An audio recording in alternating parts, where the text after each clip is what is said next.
Welcome to the Home Turf Podcast, proudly powered by betNigeria, your home of betBOOM. Interesting segments. If you're a football lover, if you are a punter, you would love it here. Great minds on the panel with me, and this episode, I am very certain that this is where everywhere will be green. We'll wake up to boom, and we'll look back and say, we are made for this. Ladies and gentlemen, by my immediate right, is a man whose name would cause an earthquake in Africa when it comes to sports analysis. Tobi Samuel! Baba, you are welcome, sir. Yeah, I did. I appreciate you. But this energy too much, man. Baba, you go keep the energy there now. Wake up to boom. Ladies and gentlemen, by my immediate right is the man who is an inspiration to the man who is an inspiration to millions. Our very own Nigerian Ojodu Fabrizio Romano. Pooja! Almost a Clasico.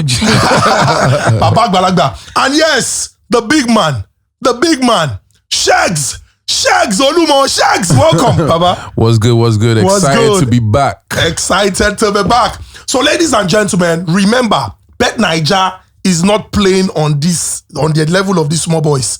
Now, you can win up to 200 million naira. Yes, the payout. betNigeria look and say, we tell people to dream. Why 50 million? Why 100 million? 200 million? So wake up and start pursuing your dreams. Go on www.betnigeria.com. See them, stake your games and you go chop. Now betNigeria the runner.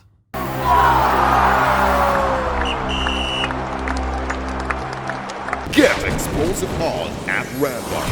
Introducing betBOOMs. Get massive odds on any sports bet, however you play. Singles, multiples, in play. Zoom. It's time to boom your bet.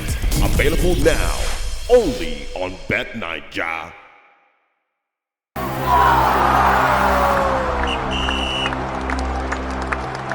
Welcome to the weekly roundup segment where we look at interesting subjects in sports. But before that, please subscribe to the YouTube channel. I take God beg you. We don't put that for the screen, so it's very, very easy. Go do them now. I wait for you. Run do them. Okay, so let's go into the details, and we'll begin first with something that made a lot of sports lovers around the world show interest and share their thoughts: the Libya versus Nigeria fiasco. Let me start with you first, because Baba, you experienced the team for that place. Let's look at what happened exactly at Alabak. What exactly happened? Crazy experience. I've been doing African football for 14 years. I've been to a lot of countries to cover football, but this experience is one that will live with me forever. I don't think I've witnessed such. Sometimes you go to North Africa, they try to frustrate you, delay at the airport, some frustration at the stadium, hotels. These are just normal antics, but this one is so different. Started from them coming to Nigeria and claiming a lot of things that they were delayed here. They had some terrible experiences in Nigeria, which NFF said all those things they said were wrong because, they had poor communication with them. They were supposed to land in Uyo. They had their own consultant working for them who is in Nigeria and based in Bauchi, who took them to Port Harcourt and all these things. So NFF dismissed all the accusation. And, before the second leg, those stories were had there like, you guys will come to Libya, we're going to deal with you guys, So, on our way to Libya, the NFF president called everybody, the players, everyone on that contingent and said, hey guys, we're going here, there will be problems. Well, we thought, we'll go to Libya, 5 hours frustration, 4 hours, 3 hours at the airport, then, this will be all over. Then I had the pilot, telling us we were about descending and everybody should, normal procedure, everybody get ready, we are descending and then we need... descend, got drop now, drop. We see they go. Then after we landed, the president came and said, they told the pilot not to land at Benghazi, and then they diverted the plane to El Barak, which is about 300 kilometers from where we should land. Wow. And then that was where this crazy thing started. It was still like the player was still feel like fun. Okay, it's one of those things. When we checked out, and then these guys told us that we are going to spend 8 hours here, we didn't say a joke. Like I've been like 14 years, I've not seen it. We are going to spend 8 hours at the airport. They locked the airport gate. I said 8 hours we go there. Bro, we did that place for 20 hours. Ha! Oh boy. Okay, so we've heard from all the sides, and it is the responsibility of CAF to mediate and decide. Pooja, as person wey understand administration for football, how you take things say CAF suppose settle this matter, make everybody know say okay, now justice, now be this, and those when do something when they wrong, they receive their punishment. Well, I think CAF have to be very professional this time around, and I think there's no tit for tat. So if Nigeria did something to Libya, Nigeria should be fine. Of course, NFF can come out to say it's wrong, it's not, it never happened. That's NFF. But CAF have to do that independent investigation. If anything happened for Libya landing in Nigeria or whatsoever, that should be another case entirely. What happened in Libya is another case entirely. Everything that we heard from NFF, if it's true, based on maybe CAF independent, investigation, it has to be like that. So it has to be a separate punishment for both parties. And if they found out at the end of the day that both parties were lying or both parties were right, we need that independent investigation to come out. And what I even said is, going forward, CAF should have an independent protocol officer from CAF that should mediate between countries for these international games. So that we know what the standard is. Yes. So Sheggz, I'd like to ask you, because you have played football and we saw some of our guys, people who play in Europe, go through this harrowing experience. And we talk about development of football in Africa. We want to win the World Cup, but this is not how you are going to go about it. If you talk about football development and trying to see how you can improve, these antics will not take you anywhere. What do you think will be going through the minds of our soft boys? Somebody like Alex Iwobi, where we say, just to come play ball, fresh. Calvin Bassey, a lot of these boys. You need to see the drama for airport. You need to see how with this boy. So Sheggz, do you think that this would affect these guys and they would say, it'd be like say to even come play for Africa? I'm not sure if my worry is even it affecting our current players. I think the worry is there's another crop of players that play in different parts of Europe that are Nigerian by birth, by their parents, stuff like that can choose to play for Nigeria as against playing for, like Olisa plays for France, for example. We have like different people that play for England, like Saka plays for England. These are players that we would be winning the World Cup if they choose to play for Nigeria.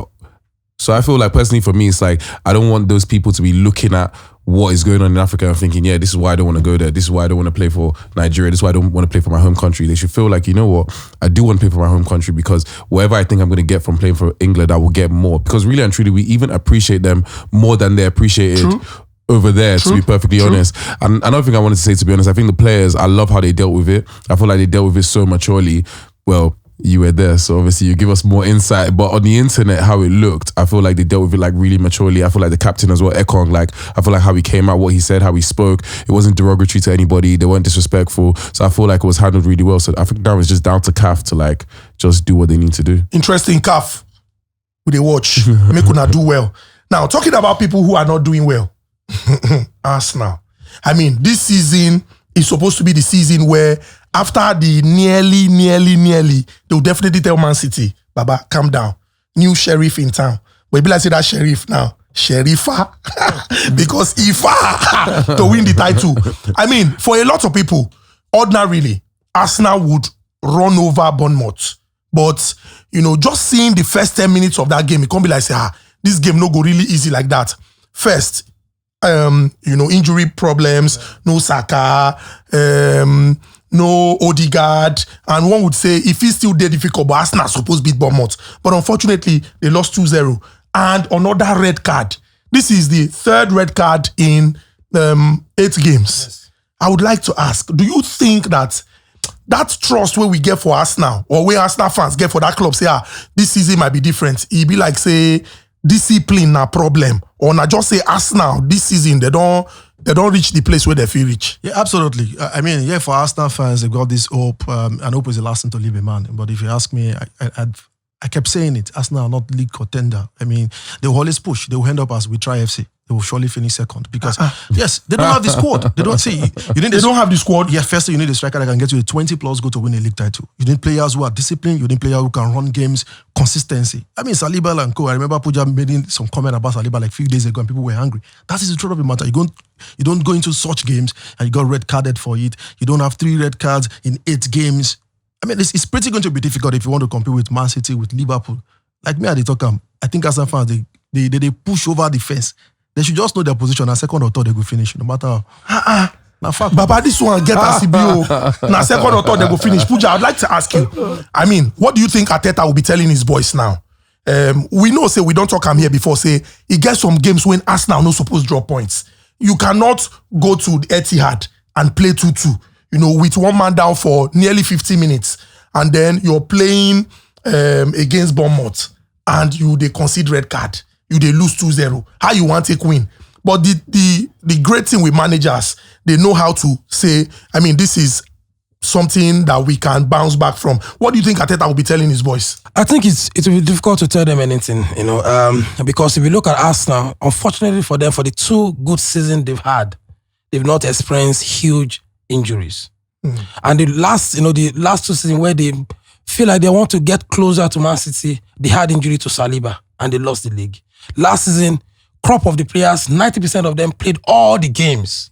But this season, injuries have been knocking in the door. They've lost Odegaard, they've lost Zinchenko, they've lost Saka. So they've not really faced a season with a lot of injuries. Remember last season, we saw Man City losing, of course, losing Rodri, but they still went ahead to win the league. So all the attributes of, facing or, trying to win the league, they've experienced it. But Arsenal have not experienced a season where most of their key players will be injured. And we've seen it 8 games. They are losing games. They are drawing games. I don't think they are up for that because Liverpool and even Chelsea are up the burner. Interesting. So there are 38 games in a season. 8 games down, 30 left. Sheggz, do you think that Arsenal would still challenge for this title? Or they should just try and see that top 2 or top 3 or top 4, maybe they no come off for inside? What you said is what I think they'll still challenge. I think they will still challenge. Do I think they're going to win the title? No, I don't think they're going to win the title. I think they will. Do you get what I'm trying to say? Give it a run for its money, which they've done for the last 2 years, like we're saying. But will they win the title? No, I don't think they would, because I think what Pooja said is very important. Like, I think for you to win the Premier League, your squad has to be so solid. It's like, I don't think people understand how solid your squad has to be. Like, if we look at City, like, yes, they have like good players and everything, but their squad is solid. Like, De Bruyne goes out, Phil Foden drops into the 10, he's killing it there. Do you get what I'm trying to say? They don't make mistakes. Their signings, when Jack Grealish was signed for 100 million, he wasn't playing that well. They brought in Jeremy Doku. Like, they're not, like, their squad is just too solid. So I don't think Arsenal has a strong enough squad currently to be able to do that. Toby spoke about having a 20-goal striker. I think that's very important as well. I don't know why Arteta is so stuck on Kai Havertz, Gabi Jesus, like all these men. Like, I feel like he needed to go out in the summer, get that player. He could have got Ivan Toney. Apparently, he took a meeting with Ivan Toney, actually. So I think he could have got that striker that he knows proven get 20, 25 goals, and then we'll be having a different conversation now. But I think it's just the same story as it was last year. Like, sorry, guys. Chai, Arsenal, sorry. But if we tell Arsenal, sorry, what we go tell Man U? Hey, Man U no even get what? Just hey, They did page 2. United. Now, let's talk about the Nigeria Professional Football League. I mean, we have seen teams travel away from home and win. Absolutely. It's now normal to see, certain match days, away teams picking all 3 points. And the manner in which they do it is also out of this world. For example, see Kano Pillars at the Cathedral. Rangers don't know what thing happened to them. And there was somebody who was outstanding, not just in that game, but since, he has started playing for Kano Pillars. The former skipper of the Super Eagles of Nigeria, Ahmed Musa. I go like ask, do you think that, some more Nigerian professionals should just look at it and say, instead of maybe drop down to the championship or play for here, maybe then come back. At least it go improve our game. And maybe you can't get people when they're interested in that remuneration so that they can sponsor and they start earning money. I'd like to ask you, do you think that more of our professionals should return home instead of playing in Malta or playing in Moldova, to return home and play in the Nigeria Professional Football League? Absolutely. It's going to be a very big thing for the league, for Nigerian football, because these guys will come with a lot of big influence. They've got the numbers, they've got the high balls. You look at Ahmed Musa, I mean, his influence is really showing up. A lot of people want to see Ahmed Musa.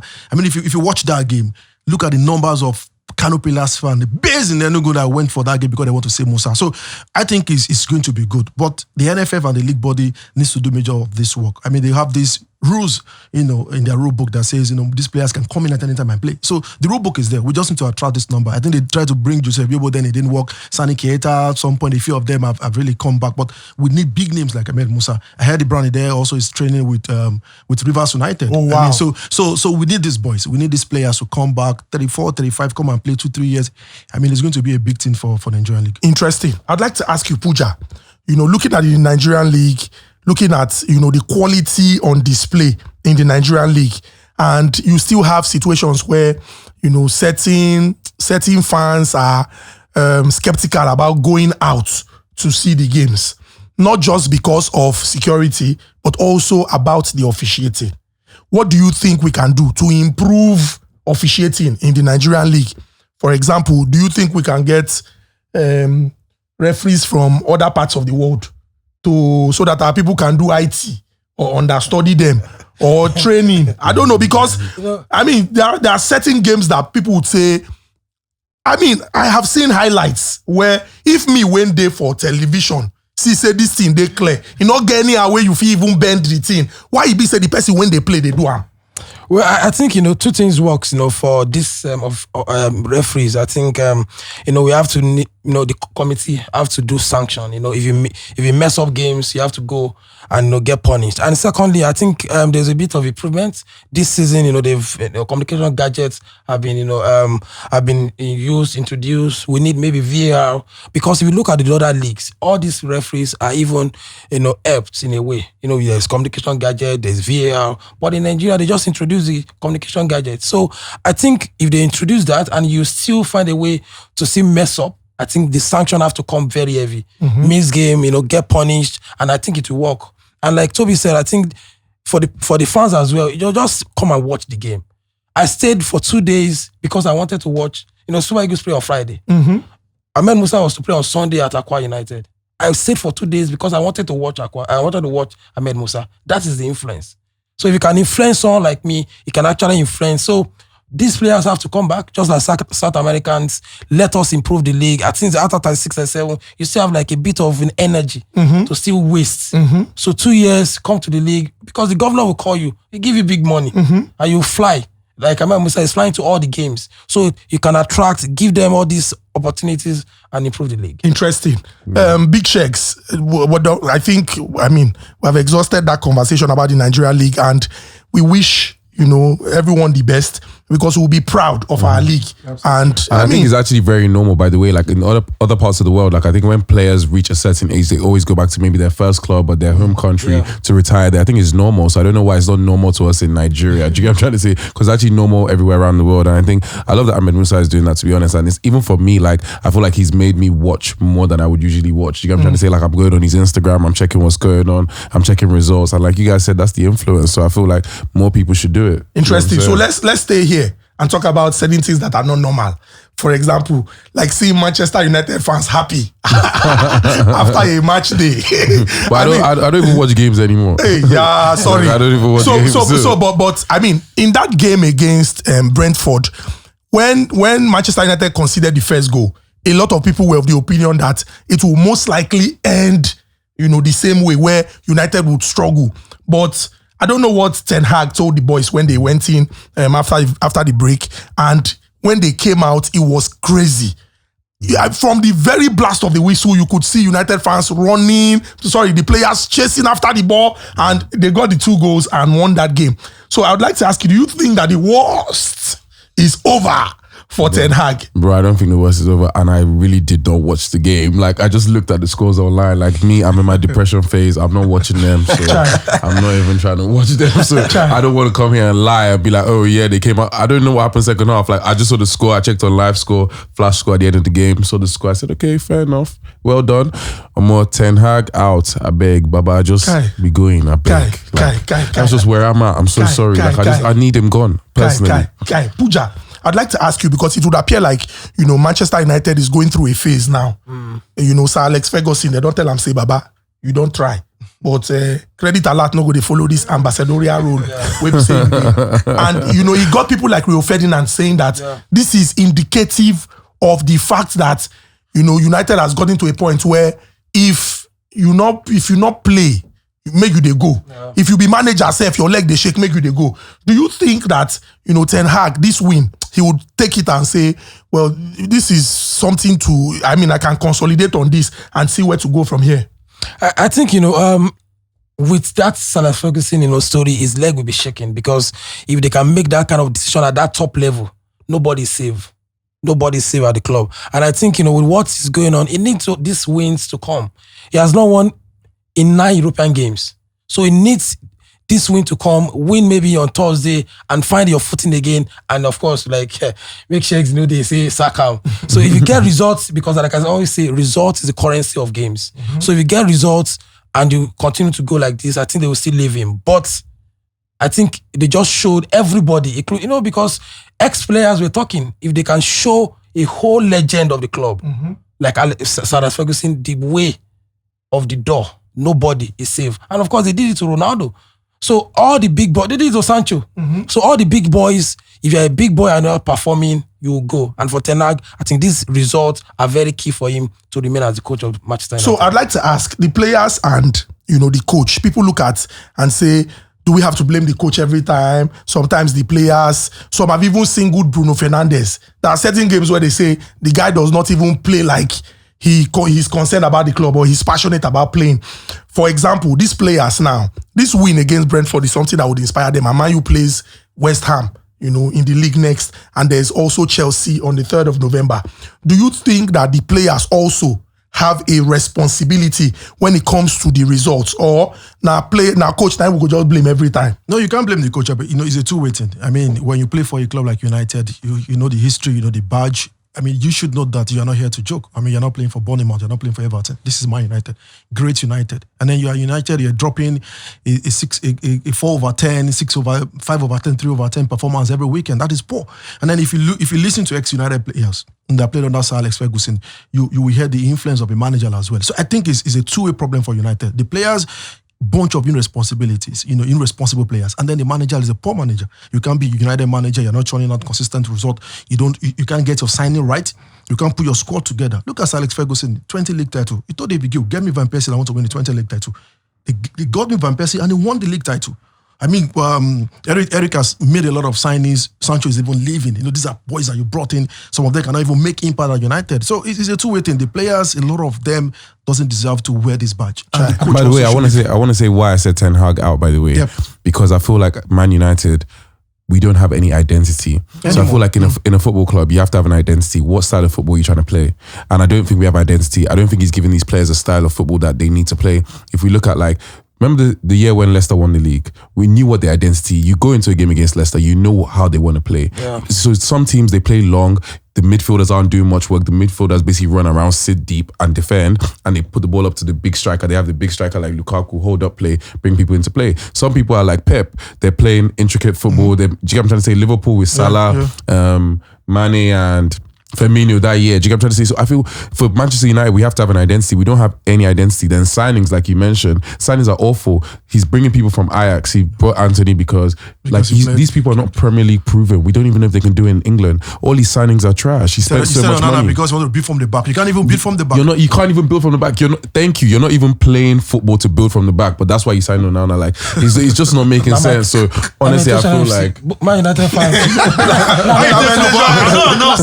It just doesn't make sense. So sorry about that, Manchester United fans. But as you they cry for Man U, betNaija don't up the ante. 200 million payout. Just imagine, say you pursue your dreams, you can't chop 200 million. As you chop 200 million, whether Man U win or Man U no lose, as you they sip your cold mango juice, go really to think.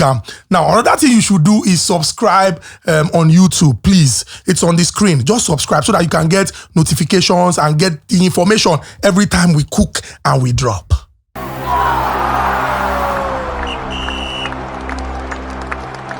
Welcome to the betBOOM segment on the Home Turf podcast. Now, on the betBOOM segment, what we do is share the biggest and most impressive betBOOMed slips. That what I mean, say, you go play. betNaija go look and say, this person a good boy. This person a good girl. They go come boom your ticket. You fit play with 100 naira. Then go boom am. And guess what? Tickets that are boomed, you stand the chance to win up to ₦1 billion. 1 billion. Now you feel win. For ticket will be say Bet Naija boom for you. Hey, Bet Naija, you do this one. And evidence they not be say person just they talk. I go give una. I will go display for screen una know.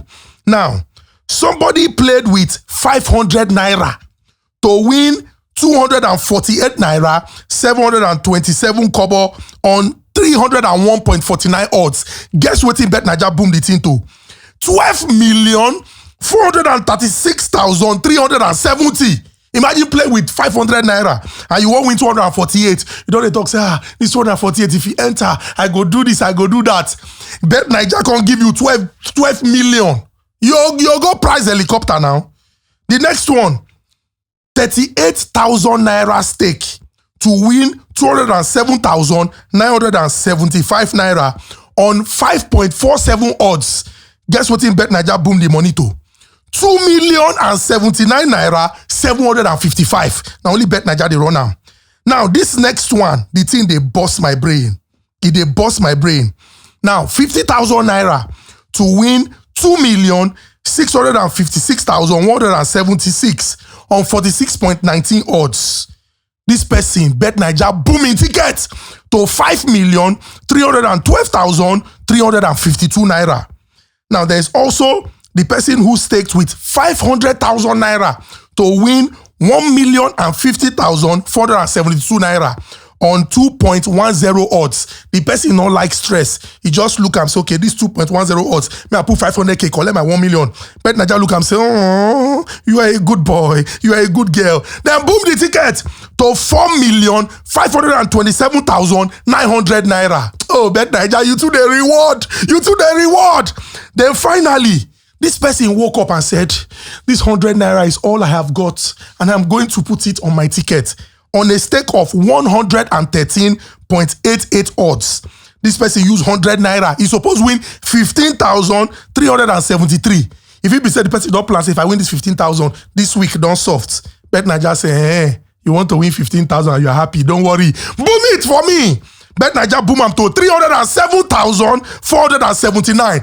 If Bet Naija can boom for people, what are you waiting for? Go on www.betnaija.com, play, and just fold your hands like this.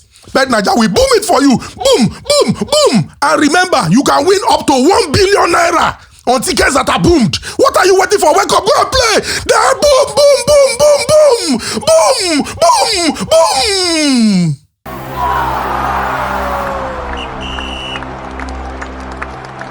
Welcome to the Ponta's Corner segment. There are some very interesting games that to look forward to if you're a sports lover, and we're going to do our analysis and tell you what we think about it.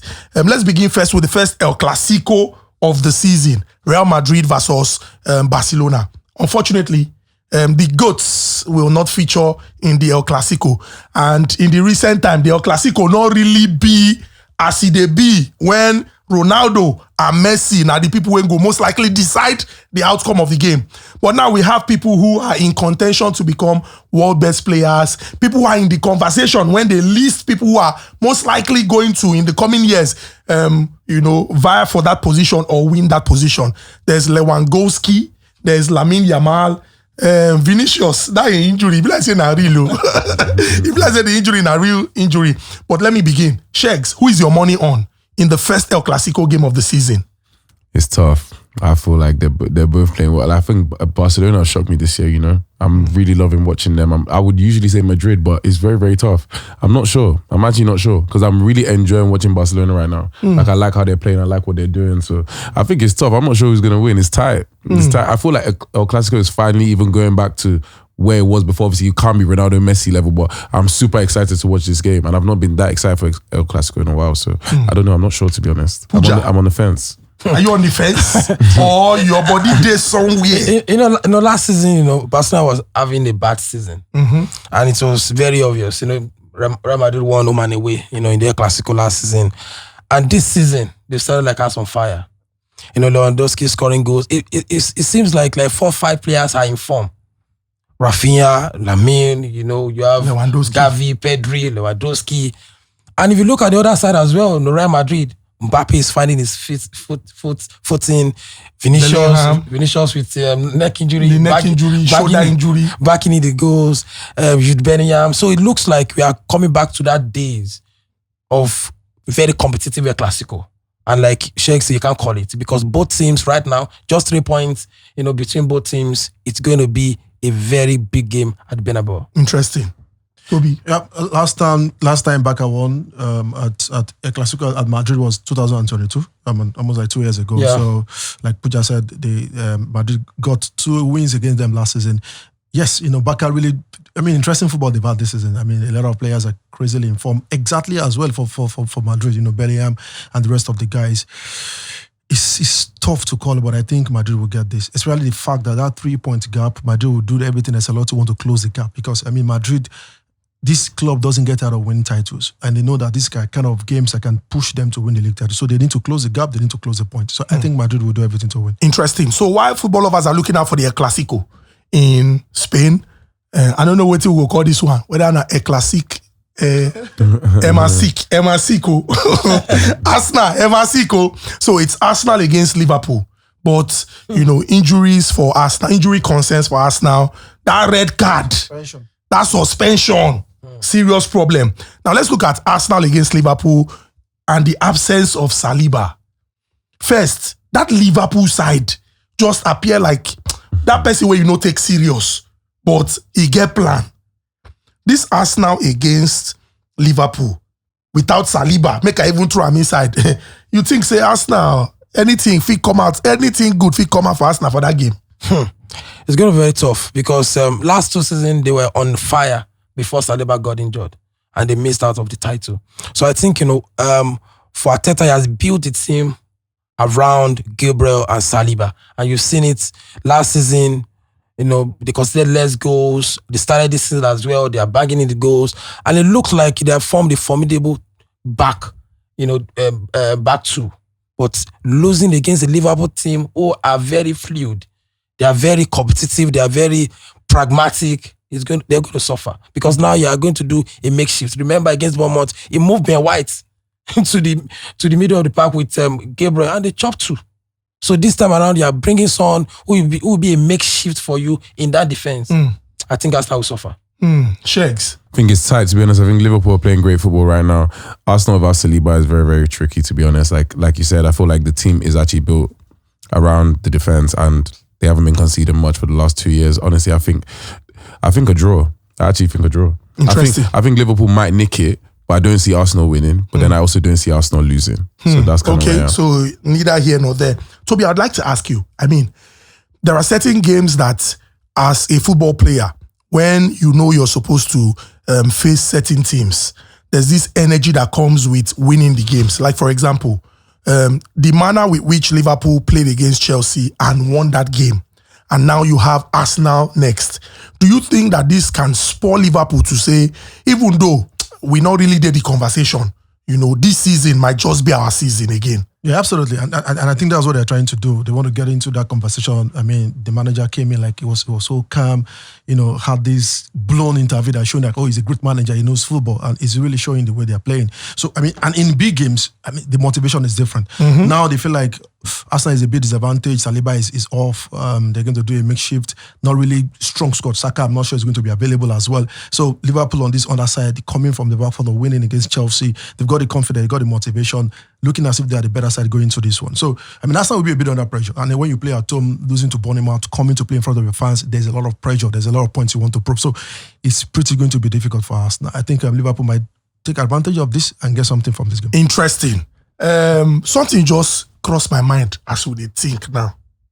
I won't carry us come back. This Nigeria versus Libya situation. If CAF reason the matter finish, Contact say, let's give the 3 points to Libya. Because we have investigated and we feel that these guys, because they were there, they shouldn't have said, we are not going to play. Just boycott the game like that. Do you think that the Super Eagles of Nigeria should boycott the Nations Cup if all 3 points are given to Libya? Yes, and we go boycott. We go protest, we go carry CAF, go CAS. So I think CAF needs to be very careful with this situation because, there are major points. Number one, you can't take a team more than 200 to 200 and 250 kilometers in the CAF rules. If you take a team to land in about 300 to 350 kilometers, you have to fly them closer to the venue.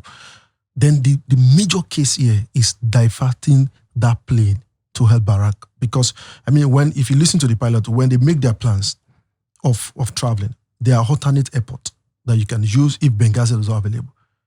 The pilot requested to land in one of those alternates. They said, no, do 300 kilometers. And this guy said that he was low on fuel. This is like, in quote, a murder attempt to kill about 60 people on that plane, including all the superstars. So, and then you get to the airport, you were locked. There are videos. The airport gate was locked. You can, if you do your intimidation and the gate is open, everybody can free. You can say, okay, the gate is open. Now you know come out. But this gate was locked. And there was another part that said there was standing rule that we're going to be here for 8 hours, and we did 20 hours. So if CAF give Libya at this point, with NFA, I feel like we should boycott the AFCON. We should make this a big protest. Government should not take this easy. And then it should be a big case because, they should not allow this to go this way. It would never go that way. I don't because, I was asking Toby, so throughout the 20 minutes, 20 hours, in quote, no plane landed. Bro, that plane no be airport. See, even a cargo airport, they will still have something that will land. Even if it's a bed. Nothing landed in 20 hours. If they give that to, that 3 point, I will go to Egypt for CAF secretariat. Me go personal. You go para for them. VDM, gotta go there. All right. So I think, like Toby said, it's a well-blown conversation. And the world is watching. And I think what they do before for clubs is always underneath. Clubs don't make this kind of noise. But now it's everywhere. The pictures are everywhere. The videos are everywhere. The big players are talking about it. The big platform are talking about, the Sky Sport, the BBC. It has never happened before. So if they fail to do something that is professional, I think to give Africa in a bad light. Interesting. Sheggz, what do you think? Yeah, I think that I don't even think CAF would ever give them the points. Like, I don't think they would. I think like social media is so powerful that we've all been able to see everything. I think they're very, very well informed. And I think with like everything that's happened, them coming to Nigeria, the way they felt like they were dealt with in Nigeria, them then trying to return the favor 10 times and do 10 times worse to our players. I think like they're a governing body for a reason. I think they'll make the right decision. So I think we're going to be fine. Interesting. Now let's talk about Nigeria, the Super Eagles of Nigeria and our defense. I would like for us to just go around and talk about our top 5 best Super Eagles defenders of all time. Toby, let me begin with you. Top 5. Top five. I think number 1 undisputed is Stephen Keshi for me. I didn't watch Stephen Keshi, but I read a lot about him. I was able to meet him as a coach, journalists interview him. These stories that you read about him, the personality is there. And then if you watch his videos, very commanding on the pitch. It was so great. Number 2, Joseph Yobo. For so many reasons, I saw people disrespecting Joseph Yobo, maybe late in his career, because in the era of Joseph Yobo, for you to do 100 games for Super Eagles, it means consistency for the team. In those days that you travel to crazy country like Sudan, you go to crazy country, you always find Joseph Yobo there. And this guy was really amazing for us. It was really great from his debut at the World Cup in 2000. He was an amazing guy. I respect Joseph Yobo. Even on the street, then I used to I want to be like Yobo, Then third guy for me, Taribo West. Taribo was a solid Pastor guy. Taribo West. It was a solid guy. Stories in Italy, was really amazing. Fourth person for me, Taiwo. Tai I love him so much, Yes, sir. His thunderbolt. Tai was really great. Not maybe long term, in the Super Eagles, but for those period that he was there, was really amazing. And the 5th one, people don't forget this guy, is Chidi Odia. I think Chidi Odia was the first set of people that started this. What do they call them now? This right back thing. Where we say they go to say the attack. Overlapping right back. Chidi Odia was those first of players and those that started the thing. This guy could run through the ranks, could come back. It was beautiful to watch in the Super Eagles then. Interesting 5. Pooja, you don't hear your own 5 now. What will be your own 5? We go shovel. Well, let me start from, the recent time. I think Ekong for me. Trust Ekong. Yes, for Ekong, they came like, it's the first set of guys that came that I feel like this one will not give Nigeria that. This one are just soft boys. But what Ekong have done, And what I saw in Cote d'Ivoire, he played all through the tournament with an injury. Wow. He got injection all through the game and he won the MVP. So it's very difficult for a defender to win MVP in an AFCON tournament. Yes. So that's plus. Of course, the big boss, Stephen Keshi. Nobody. What, his personality, he has been in a dressing room, he told the boys, if you don't win this game, the way coach they tell you that how much they enter pitch from 3-0, they play 3-3. Wow. So that personality, and we saw that as well in South Africa when we won the AFCON. If you go down, you can talk about Uche Okechukwu. And I could remember in Atlanta 96, he carried the ball for back like this. All the defenders, all these Argentines, they couldn't touch him, the commanding, that respect. And if a captain can be that respectful on the pitch, it's translate to all the guys on the pitch as well. And of course, Taiwo, Thunderbolt. I think it's first player that will break the bank. He moved from local league straight into Marseille. From Lobby Stars to Marseille. It's never, and of course, he moved to AC Milan. He played top football, and now he's now, he's a content creator on Twitter. But lastly, of course, we talk about the Taribo West. We saw Taribo West, playing with Ronaldo de Lima, playing the Milan derby and winning man of the match. And with his trademark hairstyle, the green, he carried the green everywhere. Yes. So, and even till now, if you talk about the Casano, they talk about if they see him on the pitch, they always want to enter throwing because of his personality. And I think that's the fight for me. Interesting. Sheggz. Stephen Keshi for sure. Taribo West, I feel like his aura was just amazing. Do you get what I'm trying to say? He was a big baller, the hair, the vibes. And it's not like hair and vibes and he wasn't balling. He had and he was balling. Joseph Yobo, I feel like even just what he even did in the Premier League as a black man from Nigeria to play that long in the Premier League was massive. Celestine Babayaro. Do you know what I'm trying to say? I like Babayaro. Yeah, I like Babayaro a lot. He was a big baller. And then at the end, I think I was going to say Troost Ekong, but because I've been listening to them, they remind me of how I used to feel in Taiwo days. So I'm kind of stuck on Ekong and Taiwo. I think Ekong is a great leader. I think people didn't see him coming because his club career is a bit, I'll use the word weird. Like obviously he's a footballer, he's done well in his club career, but maybe because he wasn't playing for like a huge club, people didn't know how talented he was. And I feel like he's really like led the team and they're achieving and they've been achieving since he's been a captain. So I'll say Troost Ekong. So that's my five. Interesting. I mean, I think the list is very good. And a lot of our defenders do not get that respect. And so we celebrate our defenders. I would also say that for me, topmost on that list will be Taiwo. And the reason why I would say Taiwo, I mean, it's not every time you see somebody who plays in that position decide games. Give assist and also just that presence. Important goals. Even at AFCON against Ghana. Very important goals. And so, Taiwo is one whose name would always be written in gold in the annals of our history. And I grew up at the time when, even though I did not really see him play, but he was so very, very good playing from the flanks. Ben Iroha, left-footed, 1994. I will not forget. Some people still argue that Ben is still the best left fullback that we have. Always running, cutting in. I mean, Ben Iroha for me, Joseph Yobo also.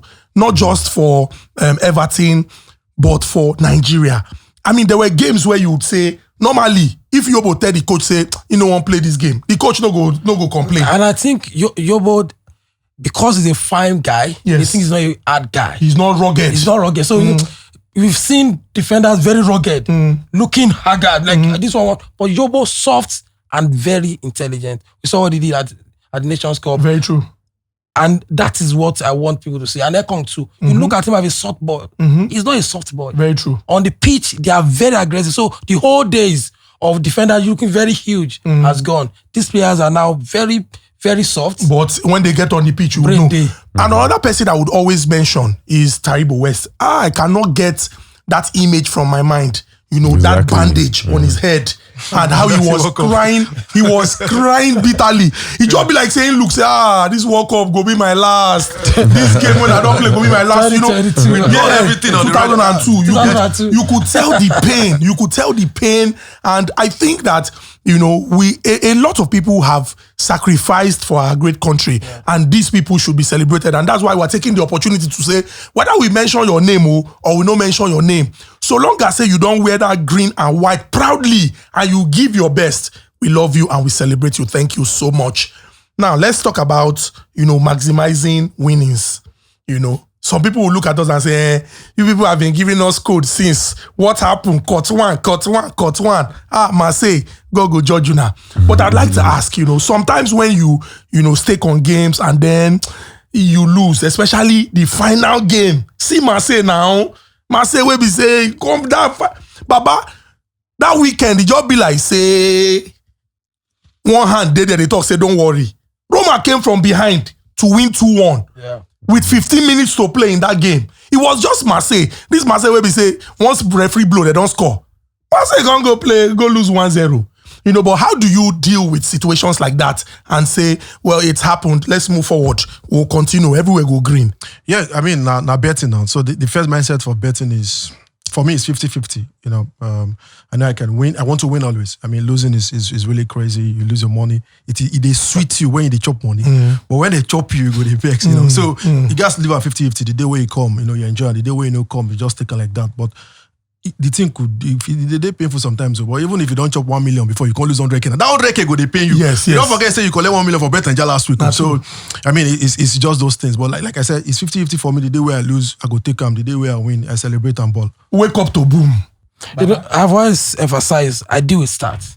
So if anything happen in that game, I follow my stats. So I know that I've actually done a good job. So if you look at Marseille, how would Marseille not beat Strasbourg?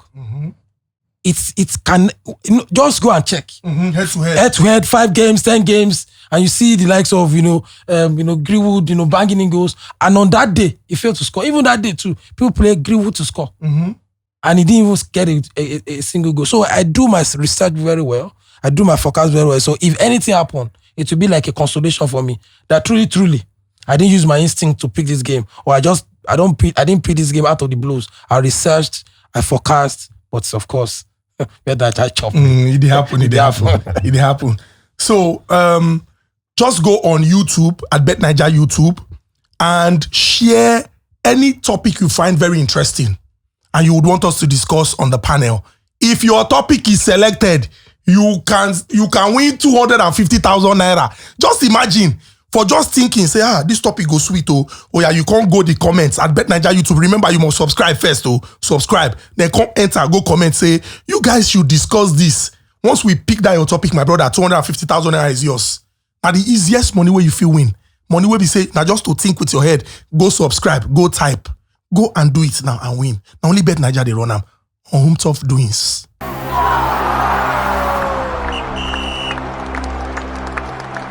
Welcome to the hot tip segment. Interesting games this weekend. I will just run through some of these games and then I would get my panelists to put their body. We're going to select 9 games and I'm very certain that you two go use your own brain, they reason them. No, you go take do them. But you go boom, no worry. So there's Leicester against Nottingham Forest, Aston Villa against Bournemouth, Brentford against Ipswich, Brighton and Hove against Wolverhampton, Manchester City against Southampton, Everton, Fulham. There's also Chelsea, Newcastle United, Crystal Palace, Tottenham Hotspur, West Ham versus Manchester United, and then the big one on Sunday, Arsenal against Liverpool. In the Spanish La Liga, Espanyol, Sevilla, Real Valladolid, Villarreal, Las Palmas, Girona, and then the El Clasico, Real Madrid against Barcelona. There's Getafe, Valencia, Real Betis, Atletico Madrid, and when you go to the Bundesliga, Mainz, Mönchengladbach, Augsburg, Borussia Dortmund, Werder Bremen against Bayer Leverkusen. Then there's Bochum, Bayern Munich, Union Berlin, Eintracht Frankfurt to wrap up the games on Sunday. In the Italian Serie A, Udinese, Cagliari, Torino, Como, Napoli versus Lecce, Bologna, AC Milan, and Atalanta versus Verona. On Sunday, there's Lazio, Genoa, and Inter Milan against Juventus. And finally, Fiorentina versus Roma. In the Ligue 1, Rennes versus Le Havre, Lyon versus Auxerre, Nice versus Monaco, and Marseille versus PSG. Very interesting matchups across Europe this weekend.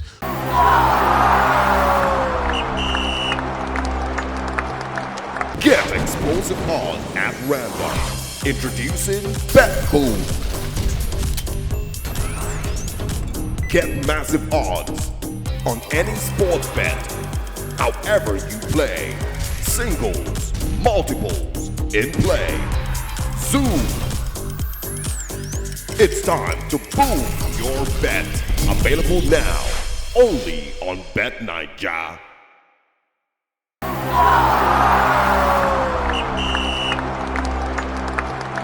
Welcome to betNigeria Show Banker. The panelists are going to put their skin. If your skin no full, no pull body. But this one's go pull body. 9 short games. And we go paste the odds so that you go play them. And most definitely, everything go green. This time, the odds will be in our favor. So let's look at 9 games and how we vote. There's Brentford against Ipswich.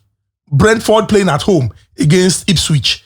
Ipswich, it be like say he get one thing when we say don't switch off anything we consign them at 3 points. They've not won the game. They haven't. So I think maybe straight win for Brentford.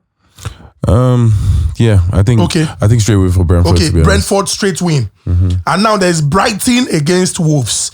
I mean, Brighton traveled to St. James's Park and beat Newcastle. Nobody expect them, but they beat them. And that Brighton where you see so, they're not small. Oh. Brighton are playing at home, right? Yes, against Wolves. Yeah, I think straight win, to be honest. That's Or what do I we think. do goals? I think straight win for Brighton if they're at home against Wolves. I feel like they're on form right now. I think, but if you want goals, we can mix it. But I think straight win. But you know, I think Weber was injured against Newcastle. It was straightened off in that game. okay, that's sticky. So over 1.5. About 1.5. And Wolves have not won a game as well this season. Yeah, Wolves haven't won a game as well. That's what I was saying. I mean, got That's that what I was goal saying, Brighton to against- win. I think Brighton straight win. Brighton straight win. yeah, Okay, I so think Brighton straight win. Okay. Because, again, Marseille, now Sheggz put body. So I could lead the team to wait till Sheggz they talk about. Okay. So a straight win for Brighton. Now there's Man City against Southampton. They know the price bread now. Man City against Southampton. Over 2.5. I think they will do goals because straight win. Straight when you go too small. Over 2.5. 3 goals go come out for that game. Southampton self never say anything this season. Then there's Bochum versus Bayern Munich. Hurricane. But Bayern away this time around. Do we have to bet on that game? I mean Bayern. I think Bayern will win, but I don't have a good feeling about that game. I don't think we should bet on it. They should move. But with Bayern current form, And Hurricane. back-to-back hat-tricks. But yeah, Bayern to win then. Okay, Bayern to win. Then there's Nice versus Monaco. Ask this boy. Nice versus Monaco. Nice versus Monaco. In a fair draggy. Are the reason over 1.5 for that game? What game? Nice versus Monaco. Oh, yeah. French league now goes are they really go for sure. Okay. So over 1.5. So over 1.5. Now, these guys started poorly, but it be like say they don't hit fine from now. Lyon against Auxerre. Lyon at home against Auxerre. Lyon against Auxerre. they very unpredictable. Sorry, why have we left the Prem so fast? Some games in the Premier League this week, they are not really looking. They're very tricky. Like for example, Fulham Everton. You know, if the guy that can get if you open body, you don't know what in Fulham. You don't know what in Fulham. So it's better to just go for Lyon said they're unpredictable. Yeah, that's why I asked. Yeah. Goals. Maybe we need half. Lyon win either half. Yeah. Yes. Okay. Lyon win either half. And there's Napoli versus Lecce. Napoli to Straight win. win. Napoli, Conte, no. He plays no, the no joke. games. Okay. So Napoli, Lecce, Napoli straight win. Then there's Bremen versus Leverkusen. I think that's goals. Goals. Yeah. Goals over 1.5. 1.5 goes small. Both teams to score. Yeah, both teams to score is good. So. Both teams to Or score. maybe just do over 1.5. Over 1.5. Over 2.5. Over 2.5. Over 1.5 always goes small for German league. Yeah. Over 2.5. And even Bayern Leverkusen, they concede now. So. Yeah. And then there's Atalanta versus Verona. over 1.5. Atalanta, you get games where we say, you dey very sure say, if Atalanta they play away, 2 goals. If Atalanta they play for house, 3 goals. Atalanta must score, Shani. Statistics are here. Atalanta go score, Shani. Me, I believe say that game go produce over 1.5. I think the goals game too. Atalanta Verona over 1.5. All right, so I think we have 9 games. Brentford straight win against Ipswich. Brighton straight win against Wolves. Man City Southampton over 2.5. Bayern away win against Bochum.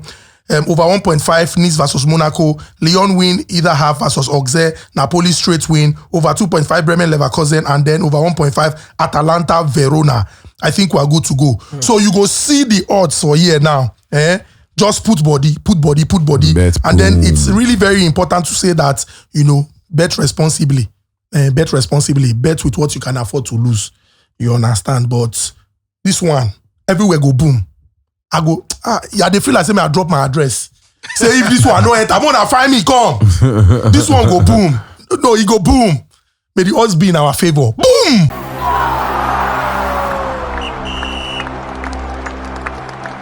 Welcome to the Prediction Guru segment. All you need to do is predict the correct scoreline of 5 games and stand a chance to win cash prizes and betNaija branded merchandise.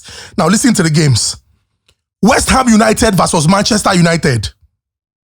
Arsenal versus Liverpool. Marseille versus PSG. Inter Milan versus Juventus. And Real Madrid versus Barcelona. Predict the correct scoreline of these games and win cash. Win cash. Courtesy of betNaija and betNaija branded merchandise. Predict now. Put your skin. Predict the correct scoreline. Remember, betNaija don't up the ante. 200 million naira payout. As you they win here, when you they predict here, you they win. Now winning everything. That's what betNaija they run now. Predict now. Predict. Predict. What are you waiting for? Predict.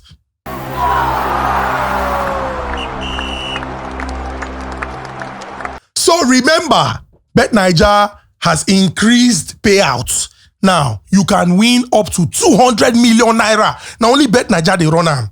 Wake up from your slumber.